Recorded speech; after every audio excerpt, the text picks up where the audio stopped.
est certain que quand on sort de la faculté de médecine, on est vraiment formé pour s'occuper des urgences, s'occuper des choses très difficiles, pour faire passer des caps à l'organisme. Et puis après, eh bien, on le laisse récupérer tranquillement. D'ailleurs, on dit toujours qu'il y a toujours une convalescence après un problème thérapeutique. Il faut pouvoir récupérer. Et on laisse l'organisme récupérer. On n'a jamais été, en fin de compte, formé pour s'occuper des petits problèmes, des petits maux, qui sont les maux de tous les jours, et les personnes qui viennent vous voir en consultation, qui se plaignent de troubles divers. Mais les troubles divers, c'est avant tout les problèmes de conflit qui peuvent exister par rapport à l'environnement, par rapport à un décès, par rapport à un stress, par rapport à différents événements de la vie qui les amènent à avoir un mal vécu. Et ce mal vécu, il va se concrétiser par des problèmes dépressifs, des problèmes d'anxiété, des problèmes hypnotiques, de ne pas pouvoir dormir. Bien sûr, on a des médicaments contre. On a des médicaments contre le stress, on a des anxiolytiques, on a des hypnotiques, on a des antidépresseurs. On est toujours dans des problèmes d'anti-quelque chose. Mais non pas, en fait, de comprendre comment ce trouble fonctionnel est arrivé. Et ça, c'est vraiment...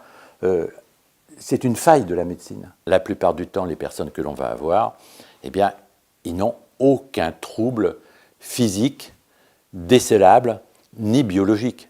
Et pourtant, ils souffrent.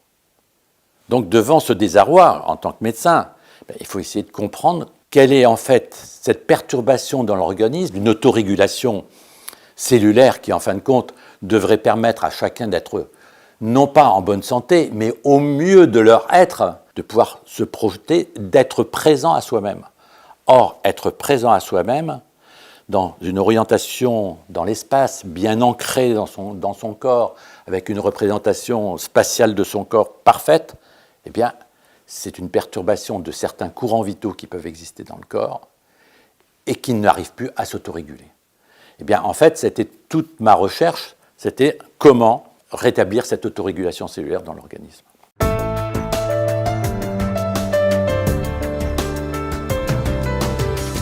Je m'étais intéressé à l'homéopathie. Et ce qui m'intéressait en homéopathie, j'avais connu un médecin qui travaillait sur la relation d'une plante par rapport à une cible. Donc, en fait, en prenant les poux, puisque j'avais appris à prendre les poux, je pouvais déterminer dans un organisme quelles étaient, disons, les failles. C'est-à-dire si un organe est en déficit par rapport à un autre, donc j'avais une petite grille que je faisais, je prenais les poux et je disais, tiens, celui-là, sinus droit, sinus gauche, cœur droit, cœur gauche, poumon droit, poumon gauche, rein droit, rein gauche, etc. Et d'essayer de faire une cartographie des perturbations d'organes. À l'époque, je n'avais pas encore tellement la notion de courants vitaux, mais quelque part, je l'avais, puisque c'était le problème de l'information, comment un système organique ne fonctionne pas correctement. Bon. Et donc, avec cette grille, j'essayais de trouver en fait des remèdes qui avaient un impact sur un élément donné. Mais en synergie, c'est-à-dire que j'essayais de trouver pour un patient donné une relation de différentes plantes les unes par rapport aux autres, qui étaient des plantes homéopathiques, pour rétablir un ensemble. Donc en fait, j'appelais ça un drainage. Et en fait, ce drainage permettait aux gens d'être mieux. Et je les revoyais, et c'était toujours le même drainage. C'est-à-dire que leurs failles étaient toujours les mêmes. Mais donc on n'avançait pas réellement, puisque ces gens, ils étaient très bien, ils étaient très heureux, parce qu'ils disaient « ça me fait un bien fou ». Mais on n'a pas trouvé quelque chose d'extraordinaire. Par contre, après, j'ai eu une idée de travailler sur les métaux de structure dans l'organisme, et c'est là que j'ai commencé à me dire, puisque dans l'organisme, bien sûr, on a des métaux, on a toute cette information du minéral, du végétal, de l'animal, etc. Ces métaux, ils correspondent à quoi ? Ils correspondent à des systèmes catalytiques dans l'organisme. Et je me suis dit, sans savoir réellement où ils agissent, serait-il intéressant de voir comment l'organisme réagit par rapport à un métal donné ? Donc, j'avais fait faire des dilutions faibles des métaux et je pouvais tester chez une personne comment il réagissait par rapport à l'information de ces métaux. Et en fait, c'est les travaux de Nogier qui permettaient en mettant un élément dans la main, de voir comment réagissait l'organisme. Et ça, c'est quelque chose d'énorme, parce que comment réagit l'organisme à un élément mis dans une main. C'est-à-dire, en fait, c'est l'information électromagnétique d'une substance qui donne une information dans un corps. Aujourd'hui, on n'en discute même plus, puisque c'est quelque chose complètement admis, que toute molécule émet une information électromagnétique. Donc comment l'organisme réagit à cette information électromagnétique?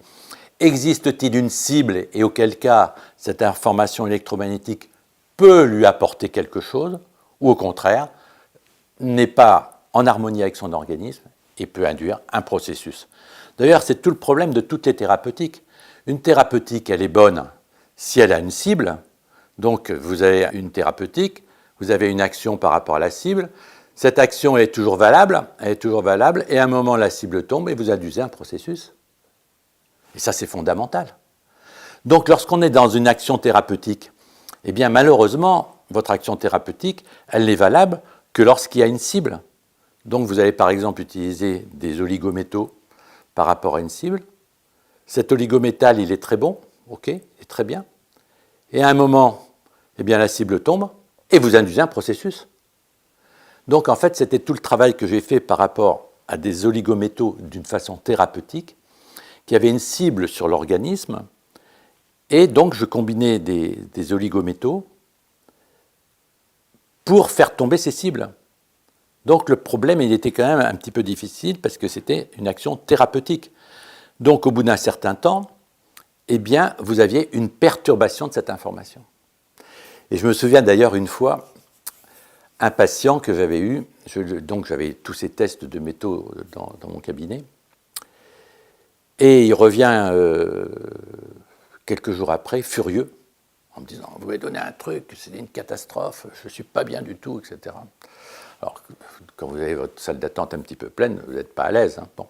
Alors, je l'ai mis dans un petit coin, et je lui ai dit « Bon, bah, écoutez, on va quand même voir ça. » Alors, j'ai été rechercher mes tests, puis je lui ai dit « Écoutez, je regrette, mais moi, tous mes tests sont impeccables. » Donc, j'ai appelé le laboratoire, j'ai dit « Écoutez, voilà, vous avez fait une préparation, et il y a un problème. » Donc le laboratoire est venu, on a retesté les choses ensemble et il lui a refait la formulation, il y avait une erreur dans la préparation. Ce qui veut dire que cette action au niveau des oligométaux était quelque chose de complexe. Donc les personnes donc je leur faisais une thérapeutique et ce que je faisais derrière, je faisais ce que j'appelais des consultations de couloir, c'est-à-dire que les gens ils venaient 8 jours après avec leurs métaux, c'est des consultations gratuites, on supprimait les métaux, et petit à petit, on avait les éléments qui retombaient, et on avait amélioré les gens d'une façon très, très intéressante. Donc ça, c'était le premier contact que j'ai eu avec les oligométaux. Et après, je me suis dit, peut-être, il serait intéressant de faire la même chose avec les acides aminés. Donc c'était une deuxième époque. Et en fait, moi, j'étais quelqu'un qui était tout le temps fatigué. Donc, je me suis dit, pour moi, j'étais quand même intéressé en fait, par ma recherche, parce que, étant fatigué, je me disais si je pouvais m'améliorer aussi ma santé, et effectivement, en travaillant sur les acides aminés avec deux pôles d'information, un faible et un fort, donc deux dilutions différentes, eh bien, on pouvait tester de la même manière l'information des acides aminés sur l'organisme. Et donc, on pouvait mettre, par exemple, l'alanine, la tréonine, la cystine, etc., dans la main et voir quelle était l'information électromagnétique de cette combinaison et de voir s'il y avait une cible par rapport à ça. Et là, je peux vous dire qu'à partir de ce moment-là, il y a eu vraiment des changements énormes chez mes patients, avec des améliorations incroyables. Mais là aussi, c'était quelque chose qui était ponctuel et qui était quand même délicat, parce qu'il fallait quand même vérifier en permanence si on n'avait pas dépassé les doses, parce qu'on était dans une action thérapeutique. Donc j'ai fini par abandonner toute cette vision-là pour essayer de dire mais il faudrait que j'arrive à trouver quelque chose de plus profond, quelque chose qui soit nutritionnel, qui n'ait pas de risque thérapeutique, parce que toute thérapeutique, il y a un risque, c'est justement, s'il n'y a pas de cible en face, eh bien, vous avez une induction, qui est une induction iatrogène, qui peut donner des perturbations profondes. Donc à partir de là, je me suis dit, mais y aurait-il pas une possibilité de nourrir un système, de renforcer un système informationnel dans l'organisme? Et c'est là où j'ai rencontré Lakosky, enfin Serge, pas Georges, puisque Georges était décédé depuis très longtemps. Donc j'ai d'abord lu des choses sur Lakosky. D'ailleurs, à cette époque-là, je savais quand même bien avancé, et j'ai écrit mon premier bouquin sur médecine énergétique, où j'ai parlé de Georges Lakosky. Et en fait, c'est Serge Lakowski qui m'a contacté, il m'a dit, voilà, vous avez écrit un bouquin sur la médecine énergétique, et voilà, je suis Serge Lakowski, vous avez parlé de mon père, etc., etc. Et c'est comme ça qu'avec Serge Lakowski, on a retravaillé sur des informations au niveau des métaux, au niveau des circuits polymétalliques, etc., etc. L'idée m'est venue surtout à partir d'expériences qu'avait fait Lakowski, qui étaient quand même des trucs incroyables, avec des circuits polymétalliques. On a inoculé le pélargonium avec du tuberculum tumefaciens, on voyait apparaître une tumeur, on mettait un circuit polymétallique autour, et ça tombait. C'était un truc incroyable. On arrivait à augmenter le potentiel d'une plante au point que, si on inoculait le tuberculum tumefaciens, eh bien, il n'y ait pas apparition de quelque chose. Mais je me suis dit, mais c'est ça qu'il faut qu'on arrive à faire. Et c'est à partir de là où je me suis dit, mais il faut absolument que, si on augmentait le potentiel de la membrane cellulaire, parce que l'organisme, ce n'est pas une plante. L'organisme, ce n'est pas une plante, c'est des organes les uns par rapport aux autres, qui interagissent les uns par rapport aux autres et qui se reconnaissent les uns par rapport aux autres. Alors, qu'est-ce que c'est que ça ? Bien sûr, j'avais une formation d'acupuncteur, j'avais une notion des méridiens, de ces circuits informationnels qui existent dans l'organisme et qui permettent cette reconnaissance de tous ces éléments. Bien sûr, aujourd'hui, après 40 ans, j'ai une vision un petit peu plus globale des choses, justement, sur la cohérence qui existe dans l'organisme et de tous ces éléments qui interagissent les uns par rapport aux autres. Mais à cette époque-là, je n'avais pas encore toute cette notion-là. Et le premier élément, je me souviens, il faudrait que je travaille sur, effectivement, ce problème de la membrane cellulaire, cette relation par rapport à l'extérieur, cette relation par rapport à l'intérieur. Effectivement, là, il y a un équilibre du haut et du bas. Il y a quelque chose. Si on augmente le potentiel de la membrane, effectivement, on va augmenter le potentiel de l'individu. Donc là, je peux vous dire que j'ai cherché toutes les substances qui pouvaient exister pour pouvoir arriver à combiner des éléments les uns par rapport aux autres et arriver à cet équilibre, disons, du yin, qui est l'élément le plus métabolique, et du yang, qui est l'élément dominant. Donc, en fait, cet équilibre yin-yang de la cellule, elle est liée à ces deux pôles, une partie externe et une partie interne. C'était le premier travail que j'ai fait. Et en fait, bon, des hypothèses, j'en ai mis sur la table, des hypothèses. Et puis, un jour, alors là, comment c'était possible, ça ? J'étais dans mon bureau, avec un patient allongé sur la table, et d'un seul coup, je dis, ça y est, je sais. Et j'ai écrit la formule. Un truc incroyable. Comment Mais vous savez, c'est toujours la même chose, c'est avec les rencontres des personnes les unes par rapport aux autres, qui vous vient une idée, et à un moment, c'est comme si vous êtes... ça y est, vous l'avez. Et c'est comme ça qu'aidait, en fait, Nutri-Nutrients, que c'était le premier élément. Donc on était non plus dans une thérapeutique, mais on était dans un équilibre nutritionnel. C'est-à-dire qu'il n'y avait pas d'éléments négatifs, puisqu'on nourrissait simplement. On était dans la nourriture de quelque chose. Donc c'était les deux premiers produits qui ont existé, et qui existent d'ailleurs toujours, puisque voilà, c'est un complément nutritionnel qui permet de redonner une dynamique, mais qui ne va pas aller chercher en profondeur quels sont les mécanismes qui ont diminué en fait cet équilibre général de l'organisme.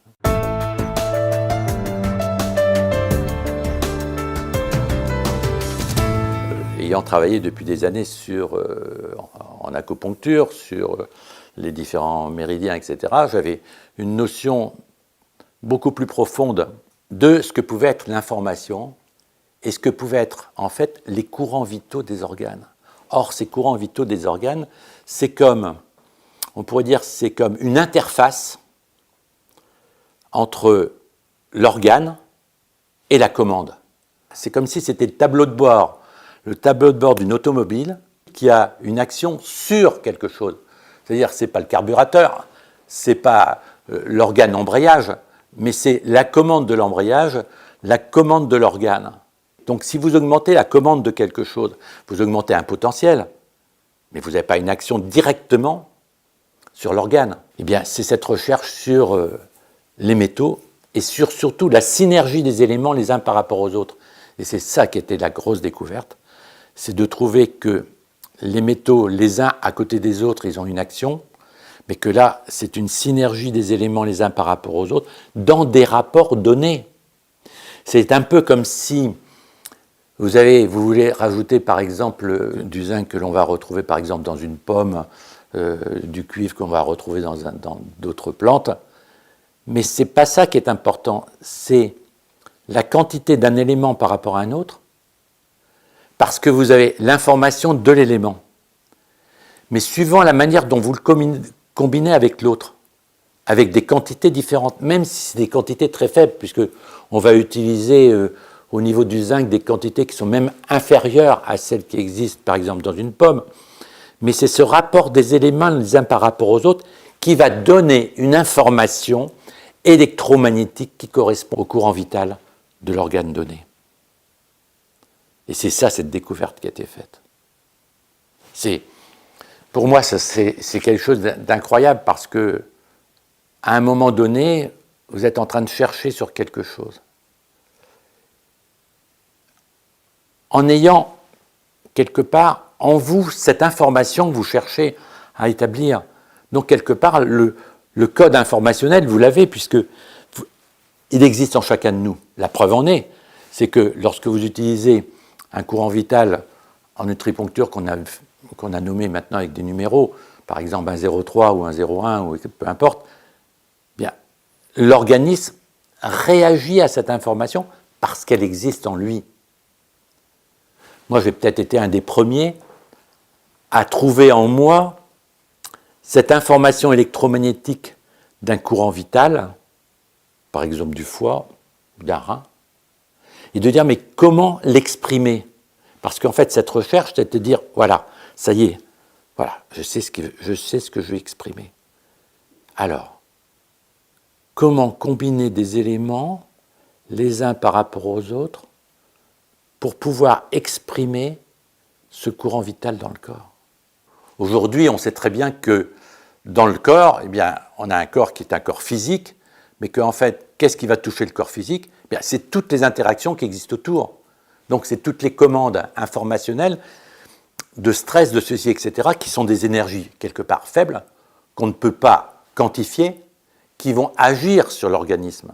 Donc, on était des gens complètement en avance de cette recherche et de rechercher comment pouvoir avoir une information sur ces courants vitaux qui ont la possibilité d'augmenter le potentiel. Exactement ce que faisait Lakowski en mettant un circuit oscillant autour d'une plante. Donc en fait, ce qu'on recherchait, c'était de pouvoir mettre un espèce de circuit oscillant au niveau d'un organe, c'est-à-dire d'arriver à potentialiser les courants vitaux de cet organe pour lui donner un meilleur potentiel. Donc on n'était plus dans une thérapeutique, c'était génial. Parce qu'en faisant ça, eh bien, on pouvait aider, augmenter le potentiel de quelque chose. Si vous êtes à moins 5, à moins 10, au niveau d'un potentiel, même si vous êtes au maximum du potentiel, vous pouvez le nourrir. En fait, on ne fait jamais de mal à nourrir quelqu'un, heureusement. Et comme on est sur de l'information, il n'y a pas de pléthore. C'est ça qui est intéressant. Donc, on est vraiment dans un élément nutritionnel. Donc, ça, c'était pendant quelques années. Donc, on a découvert tous ces courants vitaux en 83. Mon bouquin sur la médecine énergétique est sorti en 81. Et puis, petit à petit, eh bien, effectivement, oui, c'est à peu près dans ces années-là qu'on a découvert, en fait, tous ces courants vitaux, ces 33 courants vitaux, et qui existent toujours aujourd'hui. C'est-à-dire qu'on n'a rien changé. C'est-à-dire, maintenant, on est en 2020, c'est la même chose.